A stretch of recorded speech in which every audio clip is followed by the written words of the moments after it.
time for the Ron and Brian podcast.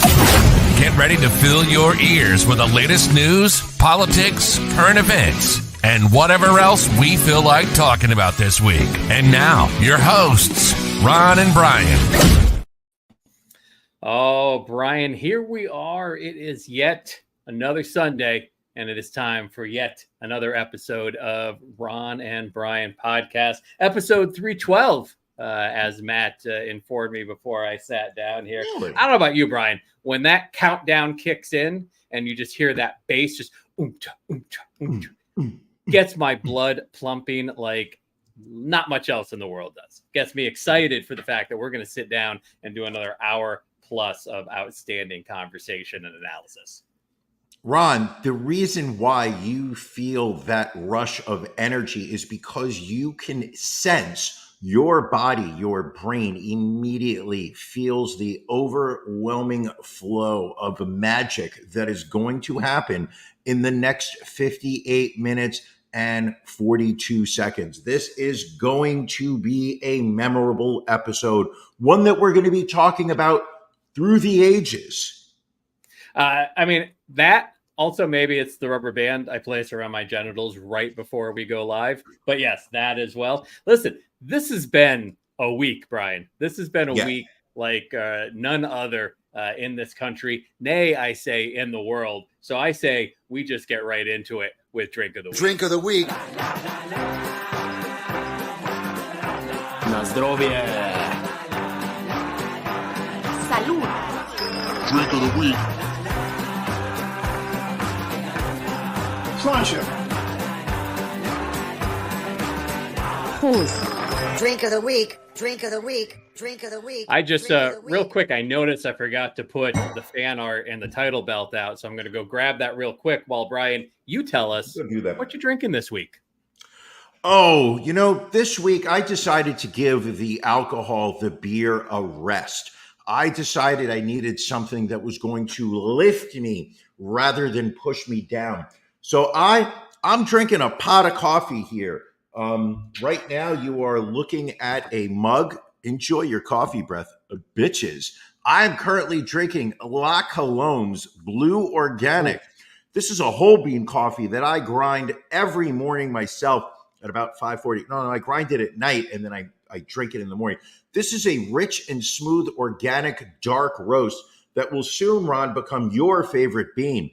Blue is La Colombe's seasonal dark roast created with organic USDA coffees from Honduras, Nicaragua, and Peru, and continues La Colombe's commitment to sourcing coffee from farms that emphasize sustainable practices.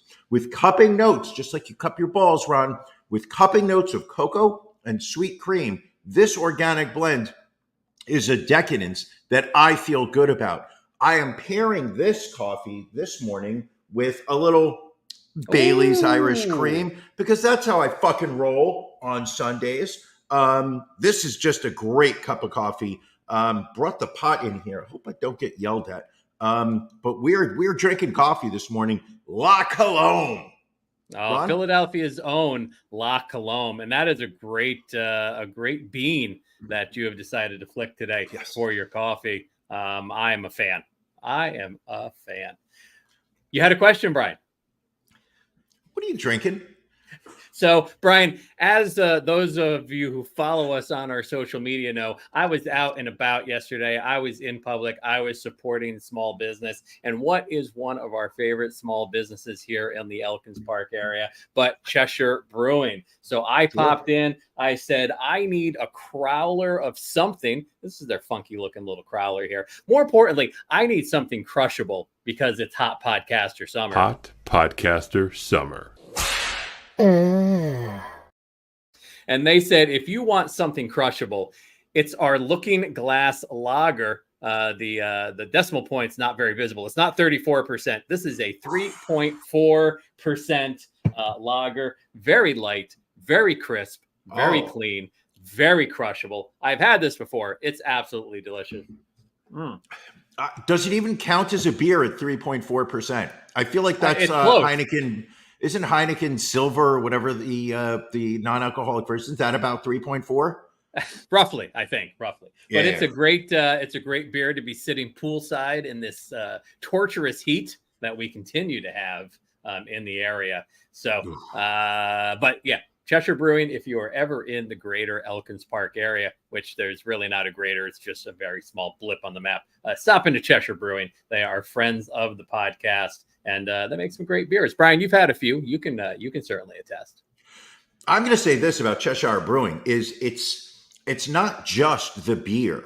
It is the actual experience of going there and enjoying the experience of the brewery. You can bring it home and drink it, as you're doing right now, Ron.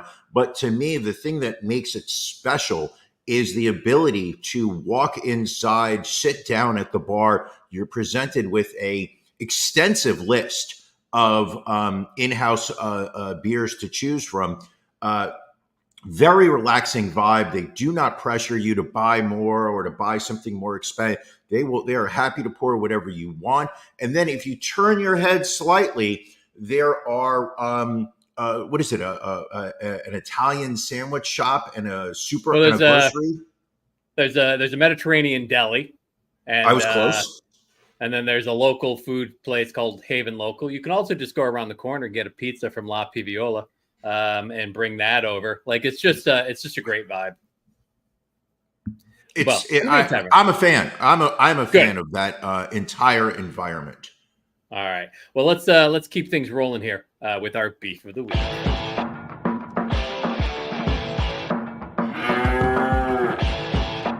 Ron and Brian's beef of the week.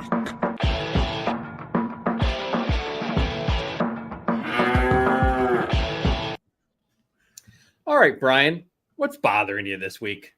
You know what's bothering me, Ron, is when your podcast partner announces that he's going to have a movie night on his home on Sunday night, and therefore you have to do your podcast at the ungodly hour of 10 a.m. on a Sunday. To me, the podcast is a late night thing. It is the kind of thing that you do after you've had your weekend. Your Sunday scaries haven't kicked in yet. You're not feeling anxiety about the work week. It's a time when you can just sit there and forget about all the stresses of the outside world. And when you are, and I'm speaking hypothetically, of course. Sure, completely hypothetically. However, when you get a text on a Saturday morning of like, hey, the wife wants to do a movie night tomorrow, so are you good with the 10 a.m. Podcast tomorrow? It just ruins my entire weekend, because instead of being able to wake up and go down to my pool at 10 o'clock in the morning, now I have to wait till noon. I have to wait till noon to go down to my pool. Some of the best chairs are already taken. Sure. Understandable. Listen, what am I going to do? I'm now going to sit in the shade. I have heard of, podcast co-hosts that have asked their other half to reschedule due to concerts, due to wrestling cards, due to traveling to sell merch for their favorite band, due to tickets to a comedy show, due to tickets to a movie. And it's, I get it. It can be frustrating at times, but this time's gotta stop. But I'm just glad that you have that kind of flexibility. And listen, we're all we want to do, all of us watching the show, just want to get down to our pool. So listen, Ron, if you subscribe to my OnlyFans, you'll know I have a lot of flexibility. Very true. But yes, it's my pleasure to accommodate you and the missus. Can I ask what movie we will be watching later? I don't know if she's picked it out yet. She is going through the collection of movies we have backed up to watch. So, I've watched your wife back up. Depends on comedy, horror. Not sure what she's in the mood for. Now, my question is this a Jardy movie night, or is this just strictly a Ron and Mrs. Ron movie night? Just strictly a Ron and his lady movie night. We were trying to test out our outdoor projector that we just bought, but we bought a cheap one, so it really doesn't work well. So we'll probably be watching the movie inside now. You didn't tell me this was a date night. I never would have complained about my beef of the week if I had known that you and the missus were a date night. I thought that this was a invite everybody except Brian and Mrs. Oh, so we saw Petty Brian earlier, is what you're saying? Jealous, Brian, is that not petty? Jealous. Fair enough. I too exhibit all the range of human emotions, jealousy being one of them. I am neither proud nor happy about it, but I do have those feelings. Ron, what's bothering you? So my beef this week is with SEPTA, our local transportation authority, because number one, they still have not gotten with the technology program. We don't have a ticket office at our local train station. And now I know you rarely show your ticket to the ticket vendor on the light rail, but you have the ability to buy a ticket on your phone, correct? Absolutely. Yeah. We still do not have that technology. Like, you can either buy a ticket on the train or buy a monthly pass or whatever. So that, I feel like, why are we in 2024 and I still can't buy a train ticket on my app? Sure. And the app, as far as accuracy, completely shithole. Like, got it. I don't know how, like, there's a station maybe 2 miles from here. I don't know how a train could go from being on time to pick us up to all of a sudden being 10 minutes late in a 2 mile window. It's just very, very frustrating. The accuracy of it, it's not there. Sure. I mean, when I have to go downtown and get a haircut, Brian, I have to be on time for my haircut. Very important. Why aren't you driving in town? I know you said you love to poison the environment with your carbon emissions. It depends on the time of day that I'm able to get my hair appointment. If it's early, like 9 a.m., very easy to drive into the city, very easy to find parking in Old City. Sure. I had a noon hair appointment yesterday. More traffic, less parking. As it turns out, there was a bunch of shit going on in the city as well. So there was a bunch of road closures. So I took the train and then Ubered over. So it was nice. Question: if you just got a haircut yesterday, why are you covering those luscious locks with a baseball cap? Because beautiful. I went swimming last night and let the hair dry naturally and didn't shower yet today. So it's when you have as much hair as I do, like, it really just kind of poofs out. It's a little messy. I'm not at that point where I need to, like, cut it short, as short as possible. But as my lovely wife pointed out to me, she's like, "Oh, I'm starting to see a few grays poke through." Yeah, it's getting there. Not a lot, a few. I would say a handful, but it's. I have a photograph of a gray hair. I stuck in a photo last time we saw each other. You did, exactly. Stories. Can I welcome our new Patreon subscriber? Of course, as many people know, we do have our Patreon subscriptions available on ronandbrianpodcast.com. We will be doing the After Dark at a special early time after this main one. So we love it when new people sign up for the Patreon. Brian, who is our new Patreon subscriber? Our new Patreon subscriber, I believe this may be somebody that you know, from Bethel Park, Pennsylvania.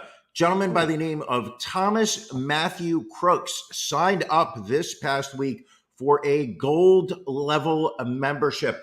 Welcome to the club, Thomas Crooks. It is an elite club. It's a club of winners. Thomas, after what? Right. I believe, isn't that the gentleman that attempted to assassinate Donald Trump last night?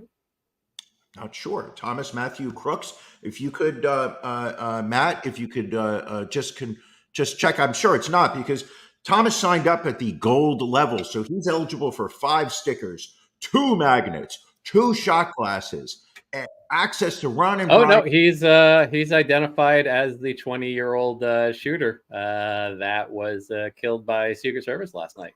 Neutralized. Okay, so I'm sure that he'll be able to watch it from prison. No, he's sure dead. He'll be able to watch this up. So we're not going to collect any money out of from Thomas Crooks? I don't think after this month, though. Damn it, Ron! Just when we got another Patreon subscriber. Now that you've mentioned it, Brian, if I can just ask, because you are our senior false flag correspondent for the podcast. What percentage odds do you think it is that this was staged by the Trump campaign? I'm going to go less than 5%. The Really? truth be Okay. told is after the presidential debate a couple of weeks ago, I do not believe that Donald Trump needs to have a sympathy-inducing event to increase his chances of winning the presidential election in November. Had this been reversed, had Joe Biden been the victim of an assassination attempt, I would have pegged that number, and you know me, love to peg. I would have put that number significantly higher. I believe that Joe Biden needs a sympathy event to cause people to feel sorry for him and be more likely to vote for him. I do not believe that Donald Trump requires such an event. I don't believe that he required a moment to look tough, to look like a survivor and whatnot. He's got smooth sailing through November, barring any type of true disaster. I just don't think the Trump administration needed an event like this for him to increase his chances of reelection. Now, do you find it interesting and also hilarious that people are utilizing social media to push conspiracy theories about this being a staged event and referring to Donald Trump as a crisis actor?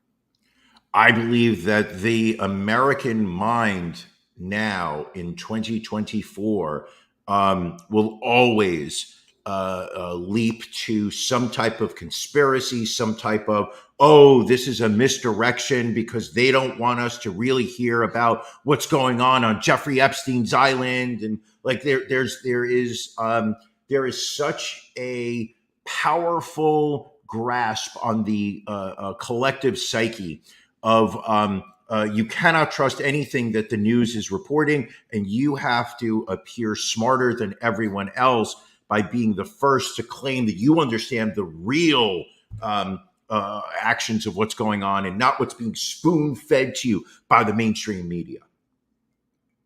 All right.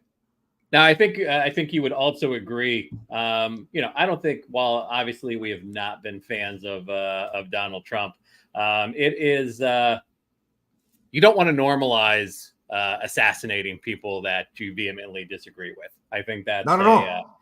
That's a bad route for the country to go down. Now, did you see the AP photo? It was photographer Evan Vucci took, where you can actually see a bullet flying behind Donald Trump in the background. No, do you have it? Let me see here. I mean, what I'm going to say is this. Based on some of the photos I've seen in the description of the grounds where this rally was being held was, and I watched quite a bit of CNN this morning, was very surprising that the factory, manufacturing plant, whatnot, grounds that where the shooter was shooting from, that this was not already secured by Secret Service. And that's one thing that I will agree with you is interesting. Like I've worked with Secret Service at a number of hotels in the past where we've had. Fuck out of here with your bragging about working with Secret Service. But you dealt with a furry convention 8 years ago, and we're still hearing about it, Ron. Working with the Secret Service. But one thing, to your point, one thing they always talk about is how, they spend the bulk of their time prior to any of these events, especially an event where, someone is outside in public, literally going building to building and securing whatever building has a line of sight to where, whoever they're protecting is going to be speaking. So the fact that, someone was able to get on a line of sight. But what's amazing is some of the other videos, like I've seen videos of people seeing the shooter getting ready to fire and yelling out about it. And then, of course, have you seen the video of the Secret Service sniper taking the guy out? Yeah, I saw that. I mean, just insane that you get to see this unfold in real time almost.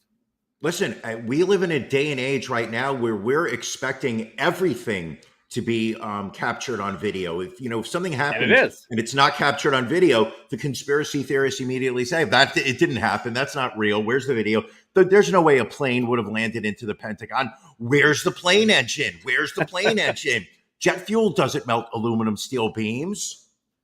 So here is the photo I'm referring to. So shit. apparently once the shooting started, this AP photographer actually ran across the stage and started taking photos. And this is one of the photos he captured where you can see the trail of the bullet just flying by Trump's head. Yeah. Ooh, that's fucking scary. Listen, I don't like Donald Trump. I'm not a fan of his, but I certainly am not rooting for him to get shot to death.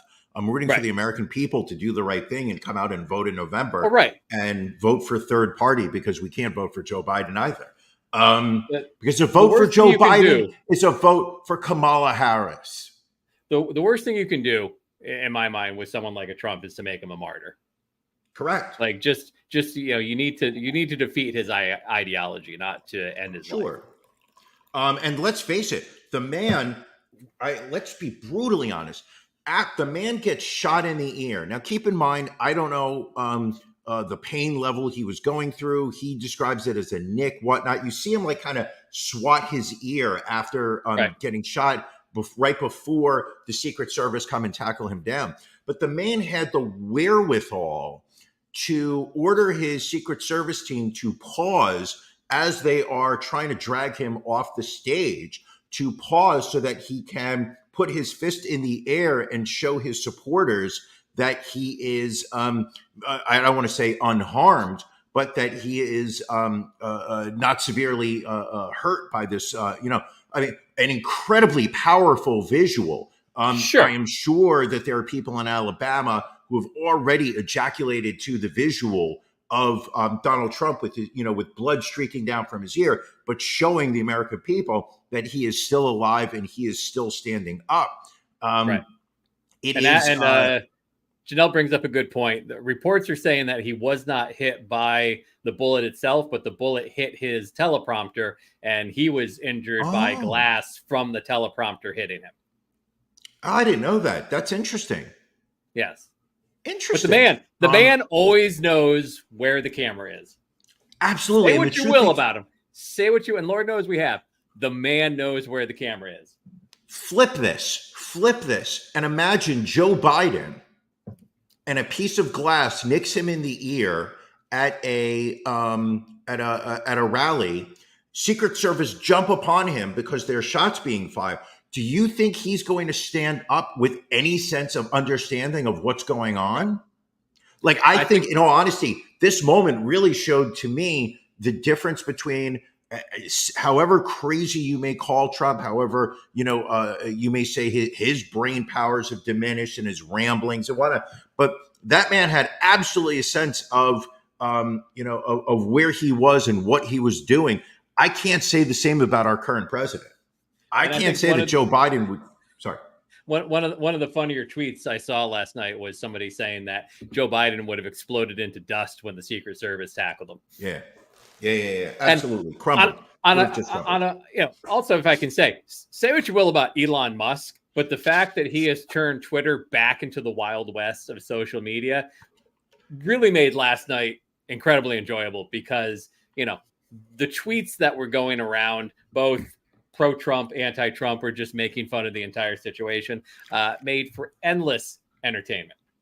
Well, the whole idea is just the fact that it's nice that there is still a form of social media where you can say whatever you want. I have always been a First Amendment advocate. I do not like the idea that Facebook decides what I cannot post on their website. I mean, clearly they have a right to do that, but it makes me not want to use Facebook. It makes me sit there and say, okay, this is not a place where I want to be. Absolutely, there's a lot of hate speech on Twitter nowadays, but there's also just like a lot of gold. The group chat we were in, just the number of memes that were being passed across. The very fact that literally with less than an hour after it happens, the number of memes that are being bounced around about how people are disappointed. I mean, goddamn, it was fun. But they're clever about it. They are. No, there's some very clever stuff. And of course, Nick Castellanos from the Phillies hit a home run, as he is known to do with any national tragedy or near tragedy.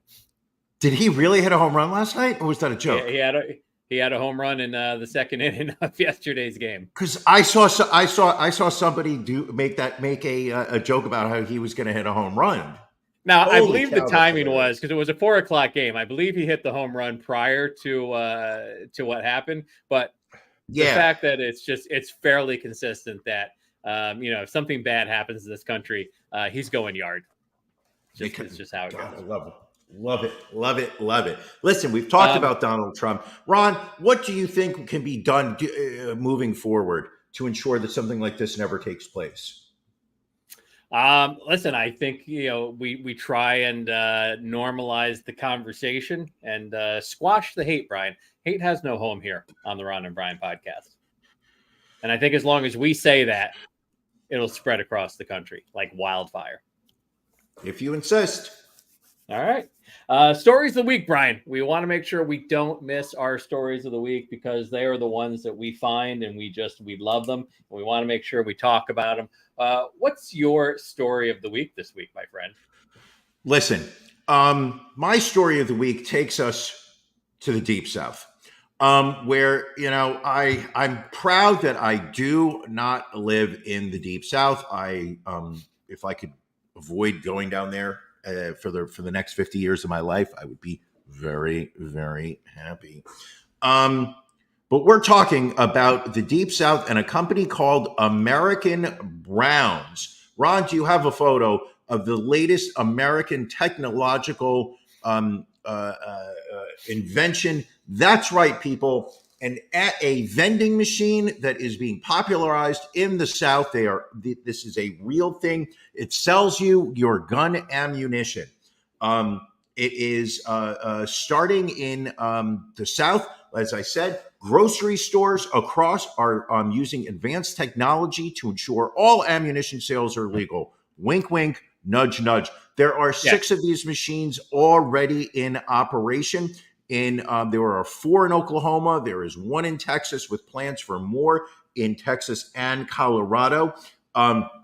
CEO Grant Majors of American Round said his company has over 200 store requests for the automated ammo retail machine units covering approximately 9 states currently, and that number is growing daily. Apparently, the machines are going to use ID scanners and facial recognition technology before allowing a transition to be made to make sure that the individuals are of legal age and they are who they represent themselves to be.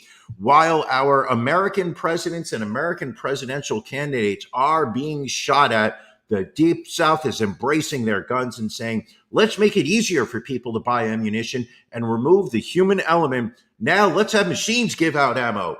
Woo! I see nothing America. bad happening because of this. And that guy's name has to be made up, right? Grant Majors? Of course. Grant Majors. Not, American.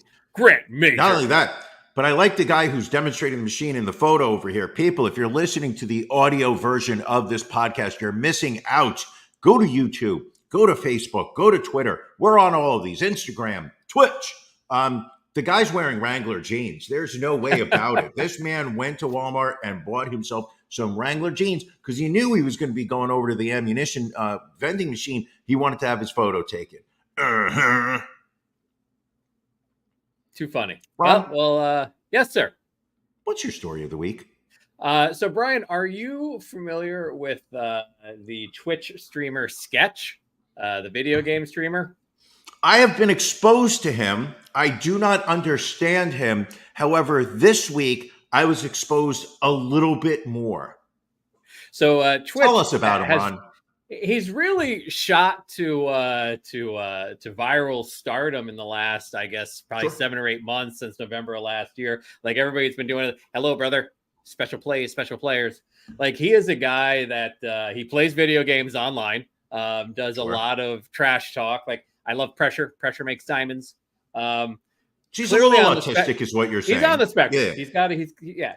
But which is fine. Again, hilarious guy. Like I mean, I see him on TikTok. Not sure how he made it to my FYP, but He is funny because he'll trash somebody and then apologize. I'm sorry, I shouldn't have said that. I went too far. Right. Right. So if you would follow Twitch or Sketch over Get the his last, name right. 10 months. Get his name right. Real name, Kylie Cox, which would become ironic momentarily. Would you have said if someone's going to get caught in a porn controversy, it's going to be this guy? I will. But apparently, no. that is what has happened. He addressed a leak earlier this week. He has 1.1 million followers on Twitch, and apparently talked about how he once filmed porn on OnlyFans. He said, quote, 2 years ago, I did some stuff. I'm sorry if you've seen some of the stuff. That was me. I fucked up. I won't do it again. He said it was a couple of years ago. It was a dark time in his life when he was dealing with some addiction problems. And said, and apparently it was gay porn from what I'm reading here. Oh, you didn't watch it? I did not. Did you watch it? Oh, fuck yes. I did a deep dive in. I went into incognito mode. It took me several tries, attempts, different websites. Eventually, I did land on something which showed him, I want to say, dressed androgynously. Is that the right word? Okay. Makeup. He had some makeup on. Right. I believe he was wearing earrings. He had his nipples pierced, and he was swallowing the genitalia of a African American male based on skin color. And I'm going to say that what's this guy's name again? Kylie Cox. Kylie. Kudos to him. I would struggle. I would be crying. He was handling it like a pro. Well, and what's sad is that he has to apologize for this. I mean, apparently the issue is because he is, a video game streamer, a lot of, his viewership is under the age of 18. Well, it's endorsements, but a lot of his viewership is under the age of 18. So that's why it seems like he's getting a lot of brushback. Listen, we don't kink shame here on the Round of Applause podcast, and we are huge fans of OnlyFans. So if he was able to make some cash on there, but I would imagine probably a little bit easier making cash. Playing Madden. Yeah. I mean, what I thought was very interesting about this is that the video leaks were done. Obviously, somebody was aware, somebody, put two and two together. But his videos, or the fact that he had done OnlyFans gay porn, was leaked by other streamers in an attempt to drag him down and to mock him and to embarrass him, to the point where he even, said that he was suicidal for a day or two. Went online to address the situation. And what I will have to say is, something that did make me feel, it probably was, one of the brighter points of the week, was the immediate support that he received from the internet community. The number of people who literally sat there and said, yeah, we've all been through some dark times in our lives, and you went through yours. You seem to have, gotten past it. You seem to be in a good place right now. And, we don't think anything less of you for something that you did a couple of years ago. A lot of people step forward with the comment of, so you had some gay sex at some point in your life. What is embarrassing about that? What is something to be shamed about? Literally, it was just, there was absolutely nothing but encouragement to this young man about what he had done in his past, and the backlash to the original two streamers who presented this in the public and tried to embarrass him over it. The backlash against them has been so unequivocally strong that they're now the ones apologizing. It's good to see the support that he's getting from the rest of the streaming community. Now, Ron, when will your gay porn be leaked? Because I've been sitting on it for about 3 years. You told me that you're not ready for me to release it just yet. This is why I continue to do this podcast weekly under duress, is because I know you've got those files fired up and ready to go. Got my thumb drive right here. Looking at the world of college sports. Oklahoma State University football coach Mike Gundy had an interesting interview earlier this week talking about one of his players, Ollie Gordon, who was recently arrested for DUI. And while being interviewed, he was asked, why he did not suspend Ollie for the season. So this was a 4.5 rambling diatribe he gave. One of the more interesting things he kept saying was, well, he's scheduled to make a lot of money this year, and I don't want him to not make his money. Plus, he can also defend himself because he's making a lot of money, which, in the old days, these kids aren't making money, so he's not going to be able to defend himself. But I pulled this, and I wanted to get your take on it, Brian. I looked it up on my phone. What would be the legal limit? Like in Oklahoma. First off, can we just talk about the hair? Like Mike Wild. Gundy is he's our age, I think. And listen, I respect a luxurious head of hair more than anybody else. But that's like, what are we talking? Like a good 6 to 8 inches of poof coming off of that head? Then? Sure.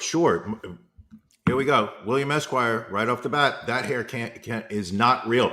First off, don't hate on people with gorgeous hair. I know I don't have gorgeous hair. I know that I'm jealous of those people who have gorgeous hair. Hint, hint, you run. However, I know that, the days of me sitting there and attacking those with luxurious locks, those days are over. I don't do that anymore. I now sit there. I respect people with gorgeous hair. All right, let's go back to what he said. I looked it up on my phone. What would be the legal limit? Like in Oklahoma is 0.08 and Ollie was 0.1.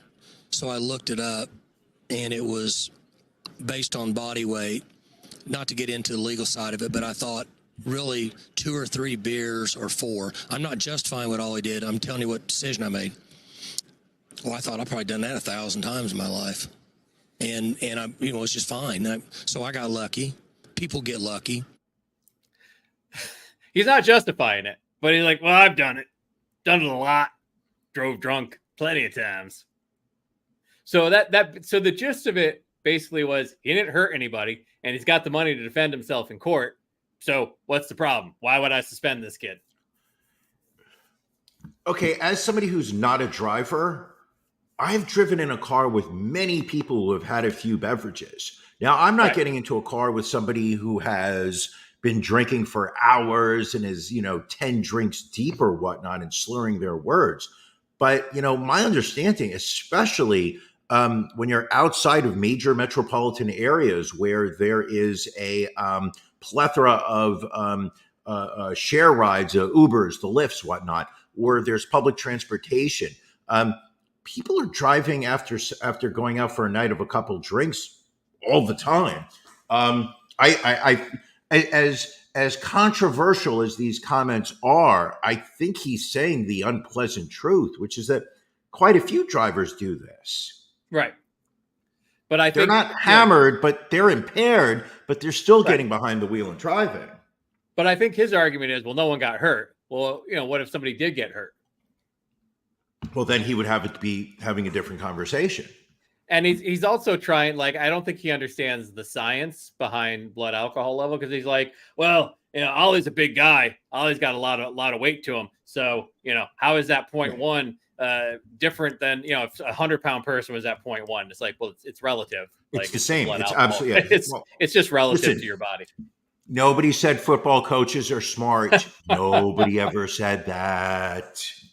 What else do we have here? Alec Baldwin, his friend case, of the show. Friend of the show. His case dismissed with prejudice this past week. He was up for manslaughter charges in the he killed a lady that occurred on the set of Rust. The armorer that worked on the set, she was already found guilty, and I believe she's doing some prison time because of that. Rightfully so. So initially, Alec Baldwin, they had dropped the charges against him, and then they reinstated the charges. It went to court this past week, and was it day 1 or day 2 of the case that it ended up it was being a couple days. It wasn't the first day. All right. But the case ended up being dismissed with prejudice, which means that prosecutors can't refile charges against him. But due to the fact that apparently a quote unquote good Samaritan had turned in ammunition to the police station, that he said was from the Rust set. And rather than that being cataloged with all the other pieces of evidence involved in the Rust case, was tagged and labeled separately, so it was not released to the defense. But the whole court proceeding was a shit show. Like, did you see at one point where like Alec Baldwin, I think it was on the first or second day, like got up and left the courtroom to go get a cup of coffee? Yes. And like the look on his lawyer's face was like, where'd he go? So he was like, just stood up calmly. Yeah. Right. He just thinks he can get up and go out and get himself a cup of coffee while he's the defendant. He's Alec Baldwin. He can go toe to toe with Sean Connery on the silver screen and hold his own. What can Alec Baldwin can open up his Twitter app on his phone and block me? What can he not do? But like, it was funny because his lawyer just jumped up and was like, can we approach the bench for a minute? And so he tells the judge, oh, he was feeling unwell. So he had to go but then he comes like just wandering back in with a cup of coffee in his hand. Clearly nobody said to him, you need to sit here the whole time. If you need to take a break, we have to stop the court proceedings. Just wild. Just shows you, it shows you the true entitlement of the elite. It like the same type of people who sit there and say, you need to close this retail store down because I want to go shopping, and heaven forbid, I have to walk through and, the common people while I peruse your wares. It's the same type of entitlement of my wife and I want to watch a movie tonight. So fuck your nighttime podcast. We're doing it at 10 o'clock in the morning. So the judge, who seemed to have a tremendous amount of patience for both sides, because the prosecutor didn't seem to know what the hell she was doing, actually called herself as a witness at one point to try and refute some of these things that were being said by the defense. And the defense just tore her apart on the stand. Obviously Alec Baldwin can afford some very high-powered lawyers, and this guy was on point. But it was just amazing. And so, it is extremely difficult for a defense to get a case dismissed with prejudice. And so I don't know if you saw the video where the judge went through all of the various legal precedents that have to be met for it to be, but there's like 5 levels of legal precedents that have to be met. And, she went into painstaking detail to show, not only in her opinion was the prosecution negligent, but they actually acted in bad faith. Like the judge was basically saying, this was not a mistake on your part. I feel that this was intentional, that you did this so that this defendant could not get a fair trial. So you have to imagine that the prosecution could potentially face ramifications from both the judge and the bar association by this behavior. Well, didn't somebody from the prosecution team have to resign before this had come out? I thought I read somewhere that somebody on the prosecution team resigned because they were not pleased with how things were being handled. It's very possible. There's been so much drama around this, and the people you have to feel the worst for is the family of Helena Hutchins, who is the woman that was killed on the Rust set, because obviously they feel Alec Baldwin was responsible to an extent. The court would have decided that eventually, but you have to feel that it's very painful and frustrating for them to have to go through all of this for it to just be thrown out with no opportunity that that he can be retried. Sure, absolutely. And I also have to wonder for the armorer that's already been convicted and sentenced, does this now become part of her appeal that, if his case got thrown out, why shouldn't my conviction be overturned because my defense didn't have access to this as well? Sure.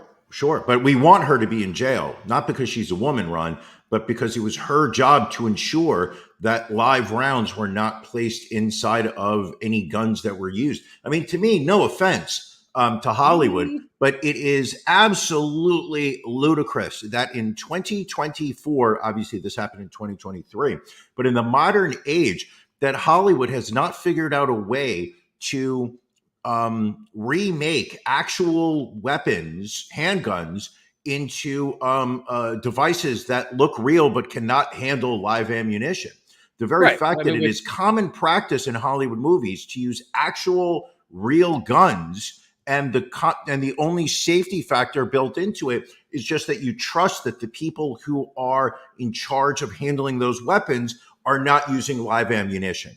yeah, I mean, That, with CGI and everything else that's available these days, you would think, to your point, that's something that would be very easy to do. But that I'm absolutely stunned by when the details of the story came out, that it is common practice that they use real guns, and just kind of wink, wink, fingers crossed, hope that somebody's dividing the real ammunition from the fake. Just wild to me that is such a glaring potential hole in safety handling. I mean, I work in construction, so to me, I understand, like, there's so many construction standards in terms of keeping everybody safe, that on a Hollywood set, it literally is just like, this is a real gun and can be used to kill somebody.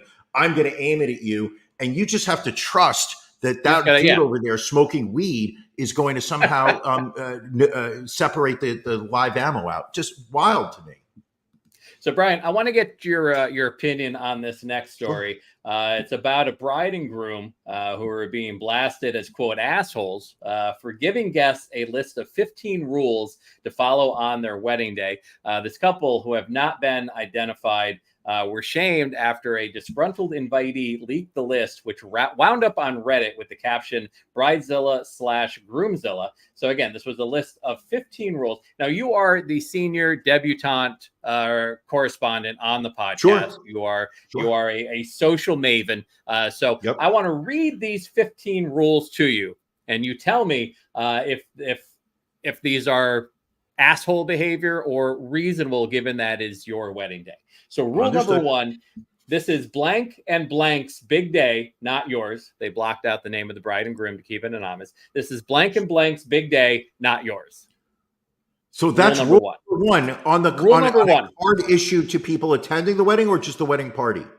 Attending the wedding. All attendees receive these wedding rules. Oh my God, I'm loving this. Love it. Keep going. Number 2, do not get in the photographer's way. That to me seems reasonable. So back when I was, DJing weddings and things like that, and I've even seen it at weddings I've attended, people want to get that shot, and they will literally block the photographer that is being paid to take professional photos of the wedding to get their own shots. That much I can see. Yes. Let's see here.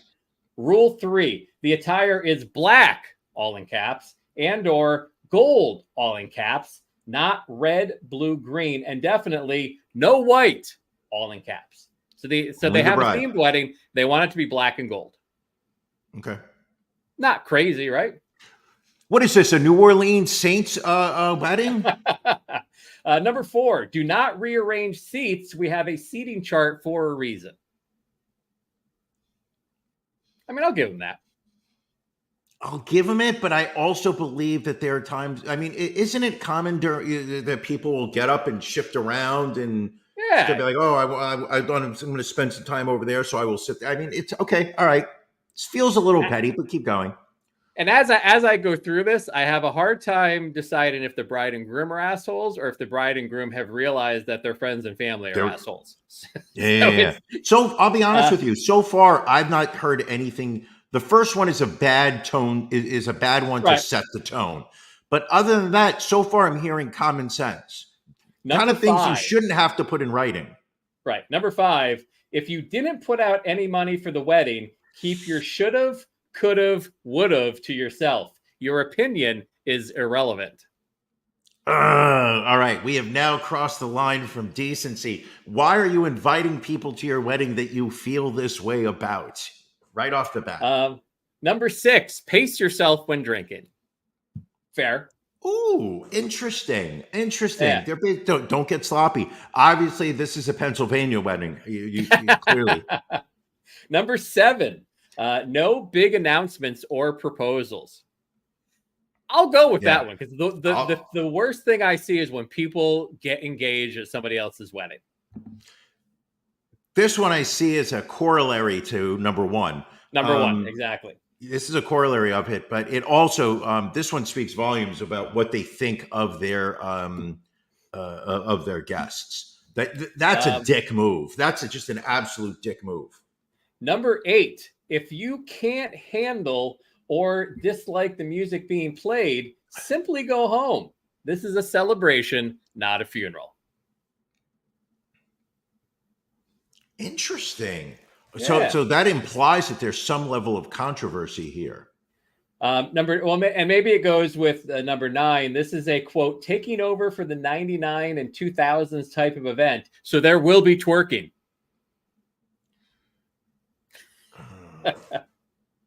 What is taking over? What does that mean? I have no idea. Number 10, Okay. use hashtag, and they blacked out the hashtag when posting pics. That seems reasonable to me because I know there are brides and grooms who want to see the photos their guests take. And so it's easier for them, rather than going from friend profile to friend profile, to just search under that hashtag. Agreed. And at the same time, that is please use this hashtag so, everybody can share in your photos, not use this hashtag and only this hashtag. Right. Number 11, do not sit down all night. So I think I would want clarification on this. If you're saying we don't want you to be in your seat the entirety of the reception, we would like you to get up, mingle, dance, whatever, that I understand. But if they're saying if you sit down at any point during the night, you're an asshole, that's a little bit too much. See, I think it is. This isn't a funeral. You don't just sit down all day.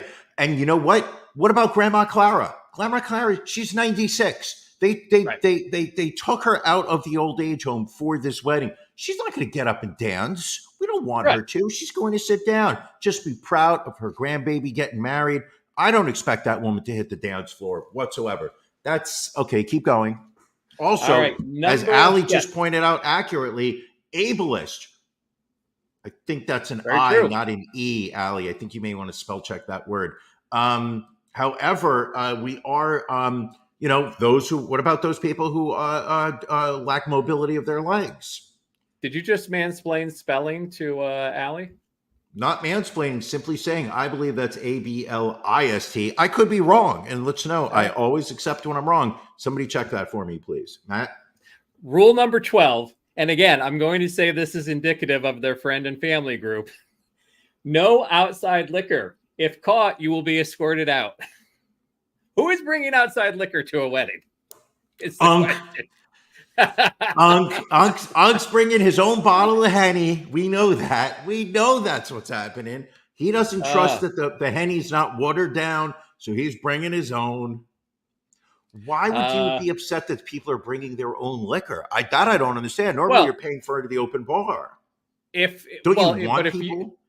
you were at a place that is providing liquor, you are, like, for example, like if someone is doing a wedding reception at one of our hotels, we have a liquor license, and you can't bring your own liquor in. Like, that jeopardizes the liquor license of the facility, and you'll get kicked out. And if it's bad enough, your event could get shut down. So that much. Got it. So they're saying we'll get shut down if we get caught bringing your drinks in. Like, if you have a friend group that that you're worried about, that I'm like, all right, that part I get. Number 13, refer back to rule number 1, where it's their day, not yours. Again, I feel the fact that we're now doubling down on number 1, a little bit of a dick move. Like, you've already said it. Let's not go crazy. Number 14, the bride and groom said what they said, which is one of the expressions that I've really come to hate over the years. I said what I said. Okay. The bride and groom? But they haven't said anything yet. This is pre-wedding. They've said the 13 previous rules. Oh, okay. And number 15, wedding rule: turn all the way up. Oh, so this is going to be one of those weddings. It's going to be turned up. It's going to get turned. We're getting turned. Yeah, this actually, what are the odds? And I don't want to, sound sexist or whatever. What are the odds that the bride put this list together, put him in front of her future groom, who sat there and was just like, honey, whatever you want. Yeah, send it out. Okay, yep, we're going to get turned. Yep, we will get turned. You send that out to your people. I mean, I don't think I know the people enough to really say. It could have been 50-50, Brian. That feels problematic. Shouldn't at all. Shouldn't all. Just speak. Right. Listen, I said it, Ron.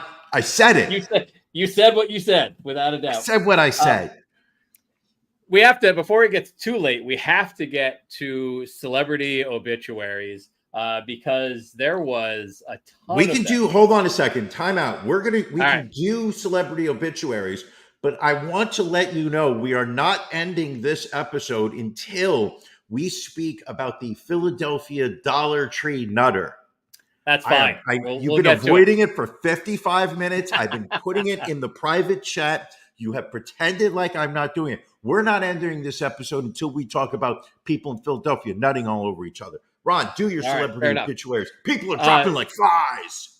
It was a week, my friend. It was a week without a doubt. Starting off at the beginning of the week, Benji Gregory, who apparently was the child star of Alf, passing away at the age of 46. He was found dead in his car at a bank's parking lot. Apparently, his family believes that with his dog. Apparently, his family believes that he fell asleep and died from vehicular heat stroke. He had played Brian Tanner, the youngest child in the Tanner family, in Alf, and then also made guest appearances in various TV shows, including The A-Team, TJ Hooker, Fantasy Island, and The Twilight Zone. I liked Alf. That was a good show. Yeah, it was entertaining. Listen, at the time, who doesn't like puppets? At the time, Alf liked to eat cats. I thought he did love to eat cats. But I thought, at the time it was just a wholesome family show. With an alien just kind of, becoming the cute house pet. It was entertaining until we found out that the father was a crackhead. Well, he was trying to have gay sex with homeless people. Not that there's anything wrong with that. I said what I said. Sorry. Next up, Shelley Duvall, passing away at the age of 75. She died in her sleep from complications from diabetes, according to her longtime partner, Breakfast Club musician Dan Gilroy. Great acting background with Shelley Duvall. Popeye, I think, was the first movie I remember watching her in. But The Shining, Wendy Torrance in The Shining. Yes. I mean, just outstanding. I'm not going to hurt you, Wendy. I'm just going to bash your brains in. I will say, Go ahead. No, go ahead. No, I was going to say, over the last couple of years, we have learned a lot about The Shining and the production of The Shining. And, I think that a collective apology needs to be made to Shelley Duvall. From what we have, what has come out and is generally widely accepted is that director Stanley Kubrick, really tortured her emotionally and mentally on that set to get her to that fragile emotional state where he wanted the character to be. Which I think speaks volumes about his lack of faith in her acting, that she would not be able to emote the way he wanted her to. But I mean, it sounds as if she was psychologically tortured on that set in a way that would not be acceptable today, with coaches and whatnot on Hollywood sets, or you would hope that they wouldn't. But it seemed like she went through a lot to create that character, but so powerful on the screen. So powerful. Yes, without a doubt. Next up, and this is someone who I think has been part of everybody's generation growing up, Dr. Ruth Westheimer, passing away at the age of 96, the iconic sex therapist. I mean, I just remember, she was definitely someone who was talking about sex in public forums before it was considered healthy and the right thing to do. Of course, like she normalized it. she was a strong woman who did not care what society's norms were. She felt what she was doing was the right thing, and it was. I think her therapy helped educate millions of Americans and people around the globe. Absolutely. And the thing was, she was able to talk about sex and the practice of sex without it being lewd, without it, because what she basically introduced to an American culture, which very much so kept any kind of sexual talk behind closed doors. And it was something that, people didn't discuss aloud. She basically was able to say, like, we can talk about sex and sexual relations without it being sexual. She would Right. be, there would be a letter to, Dear Dr. Ruth or whatever, to be like, anal sex really hurts, when my podcast partner, forces it upon me. And she would be able to sit there and answer how to make it, ways to try to make it more enjoyable to be on the receiving end. I remember there was this one letter she gave, which was, Dear Elkins Park podcaster, ways to relax your rectum. But she gotta stop. Movie. But it wasn't erotic. She none of her show was erotic. It wasn't the kind of thing you would want to masturbate. It wasn't sensational. It wasn't shocking. Yeah. It was informative, and it was direct, and it was educated. And I think that is what played a very big part in the sexual awakening that America has gone through over the past 40 years. Is that we learned that you could talk about something as adults without it becoming bathroom humor. All right. Richard Simmons passing away. What was he? 75, 76, excuse me. Again, an icon of Americana. He came to, I guess, his biggest success back in the 80s with Sweatin' to the Oldies and Deal-A-Meal. Sure. He hosted the Richard Simmons Show from 1980 to 1984. I think I remember him most as going on Howard Stern repeatedly to be just verbally abused by Howard. Like those two had And I remember one of the stories that Howard wrote in his book about Richard Simmons was that Richard, and this was before they simulcast the Howard Stern Show, where you could see the video as well as the audio, where Richard came in and did the show like dressed up as an Elizabethan woman, but spent most of the interview denying the fact that he was dressed like a woman. He was like, "What are you talking about, Howard? Why are you saying this? Why are you being so mean to me?" And he would act shocked that Howard would be giving him a hard time, even though that was his experience every time he came on the show. It was very entertaining at the time. I also remember one of Howard Stern's pay-per-views where he dressed in a suit. He straightened his hair. He had a mustache on, and then he made out with Sandra Bernhard. I don't know why, but that's just an image that is indelibly burned into my. I kind of remember that. Yeah. But you know what? There was a time where he had a great sense of humor about himself. He really burst onto into the collective, the zeitgeist, if you would, with the workout videos at a time when people were not working out. And the thing what really set him apart, if I remember correctly, was him embracing overweight people. A lot of times you would put on these workout videos or the jazzercises of the ages, and you were watching 4 people working out who all clearly spent most of their adult life in a gym. And he would have people who were 250 pounds or more. He would have 300 pounds of people or more, working out, showing them that, regardless of where you are weight-wise, you can exercise. It can be low impact workouts. You don't have to look perfect to be able to work out. Anything that gets you off your couch to move around is something to be celebrated. And that was, to me, a really empowering message that he put out there. Had a great sense of humor about himself, went on Stern, didn't need to. And then really just fell off the face of the entertainment world. Everybody knew Richard Simmons. He hasn't been seen in probably 20 plus years. It's been a while.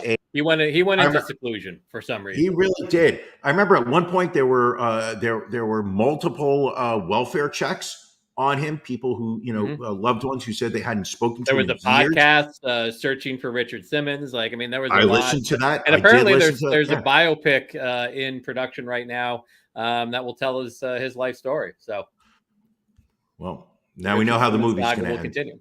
We do, yes. All right, and who else died, Ron? We got the announcement. Shannon Doherty, actress. Sure. She was in Charmed, 90210. She had been initially diagnosed with breast cancer in 2015.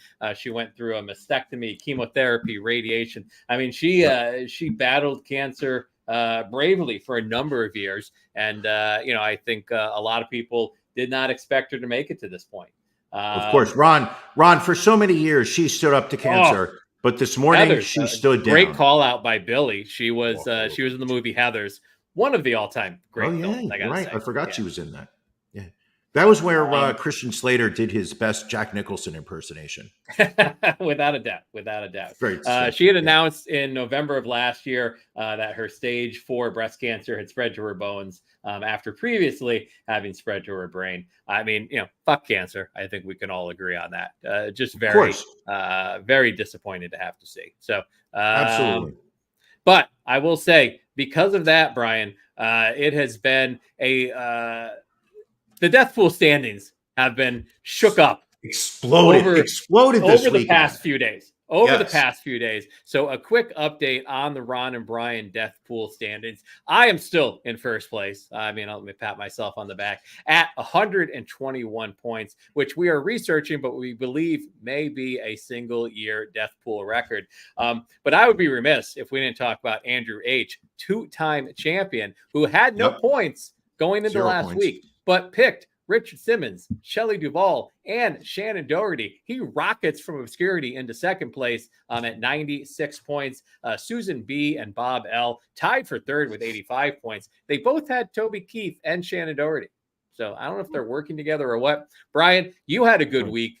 You and Stephanie J tied for 72 points. Allie M, Anthony M, and the Jardys getting on the board thanks to their pick of Shannon Doherty at 47 points. Rounding out the bottom, we've got Janelle and Dom tied for 6 with 8 points. John B with 5, William B with 4. But we have never seen a 1-week performance in the death pool like this in the history of the death pool. Makes you excited to see what the second half of the year, as we approach the death pool all-star break, it makes you excited to see what the second half of the year is going to be like. Absolutely. I mean, and this is one of the things that makes the death pool so fun to participate in, is that every day you wake up, you have no idea which Hollywood celebrity died overnight, who's going to die today. It could be, it's this isn't like baseball where there's a season. This is not like NFL where it only happens on Thursdays, Sundays, and Mondays. 365 days each year. We know somebody could die. Points can be scored. Standings can change. It's anybody's day. Well, and this past week, I mean, we had Shelley Duvall. People were like, oh, great. Dr. Ruth died. A few people had Dr. Ruth. She was only worth 4 points. Sure. But then you get Richard Simmons, and then right after that, Shannon Doherty. So it just really changed the entire complexion of the death pool. All right, congratulations. Brian, congratulations to everybody that scored points. Yes. Brian, you wanted to make sure that we got to the Philadelphia Dollar Tree story before we ended the episode. If you love the story so much, Brian, I'm going to let you tell the people what happened this past week. Ron, do you have a photo of Gary Miles? I believe 35 we do. years old from Philadelphia, Philly, your hometown. Gary Miles turned himself into police earlier this weekend after an indecent assault took place in a dollar store in Philadelphia.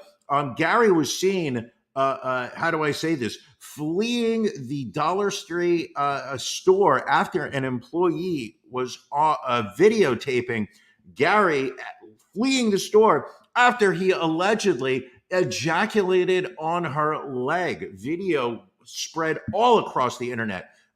Showed the woman screaming as the male ran out of the store and ran through the parking lot. The woman is famously quoted, and this is, I've seen multiple people in Philadelphia already selling custom t-shirts using her catchphrase, which was, "He nutted on my leg." It's just, And she it's showed it on taken video. 10 seconds. Oh, showed on video. I have not seen the unedited video, not for lack of searching.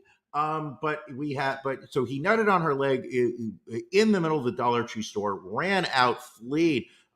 People thought he had gotten away with it. However, the true power of Philadelphia street justice kicked in as rapper Meek Mills went to his Twitter account and posted what seemed to have been confused by some people as a threat when he said that he was offering a $2,000 reward to anybody who was able to identify who this man was. Said something along the lines of, "Philly, we got to band together. This is what we do.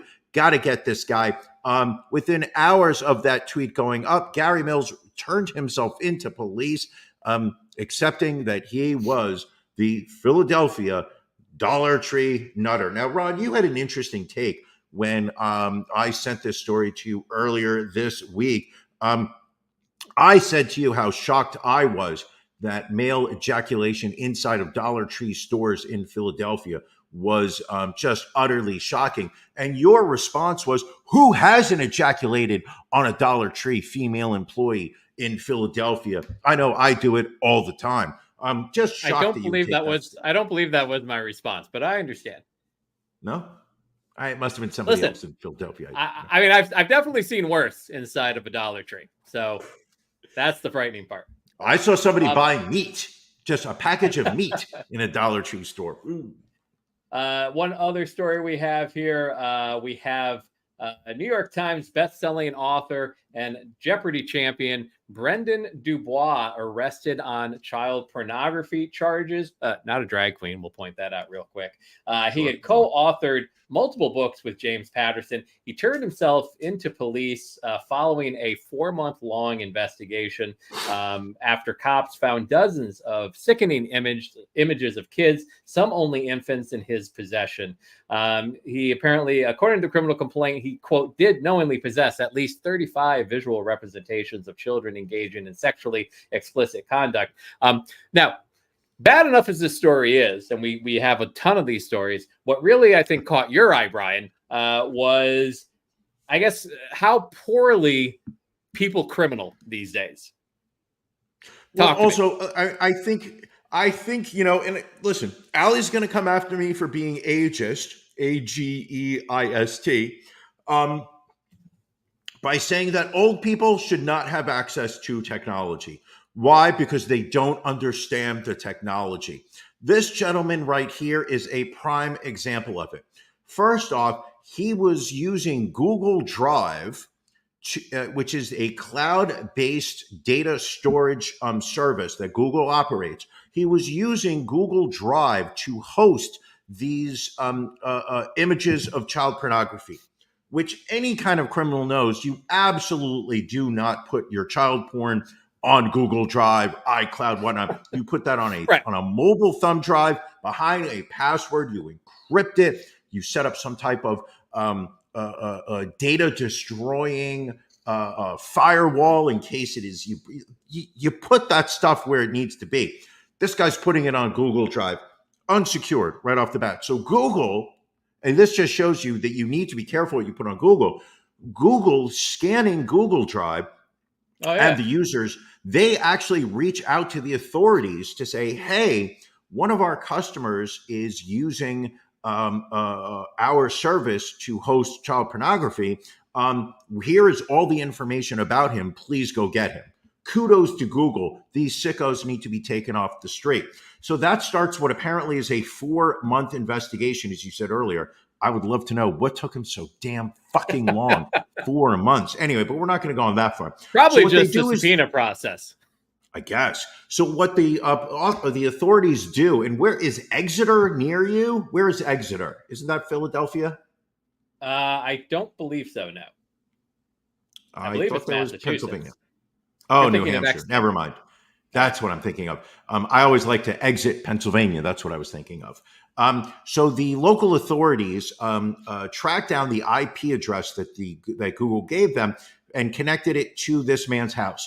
They execute a search warrant at the guy's house. They confirm with his wife, who threw this guy under the fucking bus. Go, woman, we love you, queen. She immediately says, yes, we have absolutely separate computers. I use mine. He uses his. We have a private password protected Wi-Fi. Nobody should be using our Wi-Fi other than us. They immediately confiscate a hard drive and his laptop, where they come across 5,600 images of what they are describing as possible child abuse content. And this is where I'm going to circle back, Ron. Old people should not be using technology, because when they do a simple search of his Google browser, they come across searches such as, I accidentally saved child pornography to my main Google Drive, and how to tell if Google has reported me to the police. Either he's one of the stupidest criminals that ever existed, or he's trying to get caught. He may as well just gone to the local Dollar Tree and nutted on somebody's leg. It's an advertisement for using DuckDuckGo, because they apparently don't track that stuff for the police. Well, you shouldn't be advertising that you know that. So let's get one more story. It's such a great episode that we have going on right here. We have to finish strong. So let's go down to Florida. It's one of our favorite states, Florida. Love the state. And it's about a Florida mom who has been charged with inciting a 500-person riot at a skating rink after calling on her daughter's friends to, quote, tear this bitch up when her kid's birthday party was canceled. This is Stephanie Pedroso. She was arrested on Thursday for allegedly sparking the chaos at Astro Skate in Brandon in May after the rink canceled her booking for an after-hours birthday party for breach of contract. She had made the reservation on May 14th for the May 17th event for her daughter's birthday, but failed to secure off-duty deputies for the party as agreed upon in the contract, leading to the cancellation. She was issued a refund, but she posted an expletive-filled rant on her daughter's social media account, encouraging the girl's friends to show up at the rink anyway. She actually posted a video that said, quote, for y'all, if y'all still go up there, tear the fuck out of them. I've got some money for y'all, and I'll pay y'all ass. I hope everybody still show up and tear this bitch up tomorrow. And what happened, Ron? People showed up and tore that bitch up. Pedrosa was also heard calling on people to, quote, make them crackers work and stress them the fuck out. So yes, around 9:20 p.m. on May 18th, deputies responded to calls of a crowd of people that stormed the rink, leading to several fights. At a nearby barbershop, one victim was beaten and thrown through the store's plate glass window. So, again, not that violence is the solution to anything, but she had something she needed to do as part of her contract. Like, all right, all you have to do is get off. You have to get security for this party. She didn't do it, so they canceled her contract and gave her money back. But she still decided that they needed to tear that ass up. And this is a perfect encapsulation of everything that has gone wrong in America. Is that there is such a collective mindset that has a stranglehold on this country, where we have an inability to understand that we are responsible for inconveniences and things going wrong in our life. That it is now, there are so many Americans who instinctively are wired to just blame others when something goes wrong in our lives. This woman, first off, she shows up 3 days before a birthday party. Lack of fucking planning in my book. That should have been done months in advance. So she shows up and says, okay, I want to have my child's birthday party here. They say to her, absolutely, it can be done. Put down the deposit. And because you're looking for something after hours, you're going to have to hire the security. She says, she signs it. She signs the document saying, I am responsible for doing this. When she fails to do that, and they say to her, "Oh, by the way, we're canceling your event because you have not done the security," instead of being like, "Oh, I fucked up," this woman sits there and goes, "Oh, you fucked up," and sends her children and all of her children's friends to show up and commit crimes. So it took deputies nearly 6 hours to contain the riot that led to 5 local businesses being damaged. They arrested 23 minors and 3 adults at the scene, and Pedroso was charged with 1 count each of inciting a riot, unlawful use of a two-way communication device, and driving with a license suspended, canceled, or revoked. Yeah. She deserves far more charges than just that. I'm sorry. And also, I'm surprised that none of the other people that were committing the actual violence, the destruction of the ring or in the other neighboring stores in the strip mall, I'm surprised none of those people have been charged either. I would imagine there's charges, but maybe they have to sort that out a bit. Well, thank you everybody for joining us. Listen, great show, an hour great show. And 20 minutes of great content. We're 10 minutes away from our After Dark. What's that? You don't get to join our After Dark? Well, visit RonandBrianPodcast.com. Mm-hmm. Join at the bronze level or higher. You get live access to After Dark each and every Sunday, on top of a bunch of other great swag that you get to have. So listen, we talk about it every week. I don't want to belabor the point. If you haven't joined the Patreon yet, I feel it's safe to say that you hate America. I think it's safe to say yes. All right. Brian, anything else before we roll on out of here and get ready for After Dark? I can't wait for After Dark. All right. Thank you, everybody. We'll catch you next week. Thank you for joining us on the Ron and Brian podcast. We're live each week on YouTube, Facebook, and Twitch. You can find prior episodes, links to our social media, and everything else Ron and Brian at ronandbrianpodcast.com. See you again next week.